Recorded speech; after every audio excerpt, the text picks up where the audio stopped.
పచ్చళ్ళు అంటేనే తినాలనిపిస్తుంది. అందులో చాలామందికి ఆకుకూరలు తినడం ఇష్టం ఉండదు.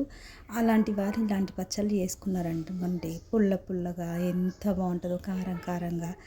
ఈ పచ్చడైతే అన్నీ బాగుంటాయి అంటావేంటి అని అనుకోకండి. ఎందుకంటే నేను ఏదైనా బాగున్నాయే మీకు పెడుతున్నా ఇప్పటివరకు. ఎందుకంటే నేను ట్రై చేసి అవి కరెక్ట్ రాలేదనుకో అనవసరంగా పెట్టి తిట్టుకోవద్దు కదా, నన్ను తిట్టుకుంటారు. అందుకే ఏదైతే కరెక్ట్గా పర్ఫెక్ట్గా చేస్తున్నాను, పర్ఫెక్ట్ అండ్ మంచి టేస్ట్ వస్తుందో వాటిని మాత్రమే నేను పోస్ట్ చేస్తున్నా. దాంట్లో తోటకూర పచ్చడి ఒకటి. ఈ తోటకూర పచ్చడి కోసం ధనియాలు, కొంచెం మెంతులు, కొంచెం మినపప్పు.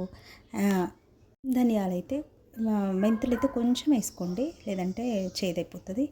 అండ్ వాటన్నింటిని వేయించి మిక్సీ బౌల్లోకి మనం తీసేసుకున్న తర్వాత అదే ప్యాన్లో ఈ తోటకూరను వేసి దాంట్లోనే కొంచెం పచ్చిమిర్చి, ఒక 2 పచ్చిమిర్చి, కారం కావాలనుకుంటే ఇంకొంచెం ఎక్కువ, పుదీనా, దాని తర్వాత ఒక టమాటో. నేనైతే ఒకటి వేసానండి, నాకు ఆకుకూరలో టమాటాలు వేయడం ఇష్టం లేదు, కానీ ఈ పచ్చడిలో ఇది వేస్తే బాగుంటుందని వేసాను.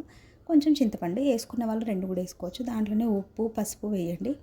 మీకు కారం తక్కువ అవుతుంది అనుకుంటే, ఎందుకంటే టమాటో ఇంకా చింతపండు ఉంది కాబట్టి తక్కువ అవుతుంది అని మీరు అనుకుంటే ఇంకా పచ్చిమిర్చి ఇంకో 2 ఎక్స్ట్రా వేసుకోండి. నేనైతే 2 పచ్చిమిర్చి వేసాను, ఎందుకంటే మా పిల్లలు కూడా ఉన్నారు కాబట్టి.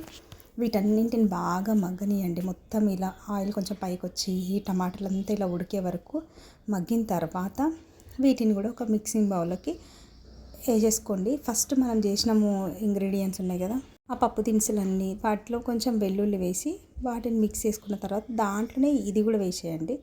మొత్తం కలిపి ఒక్కసారి గ్రైండ్ చేయండి. ఎక్కువ చేయకండి, ఎక్కువ పేస్ట్ లాగా కాకుండా కచ్చపచ్చగా కొంచెం ఒక 1 టైం 2 టైమ్స్. దాని తర్వాత నేను ఇక్కడ ఈ వీడియో అయితే నాది మిస్ అయిందండి. అందులో మనం పోపు దినుసులు అన్నీ వేసుకొని దాంట్లో ఎండుమిరపకాయలు, కరివేపాకు వేసి దాంట్లో ఇది వేసుకొని తినడమే. నచ్చితే ట్రై చేసి కామెంట్ చేయండి.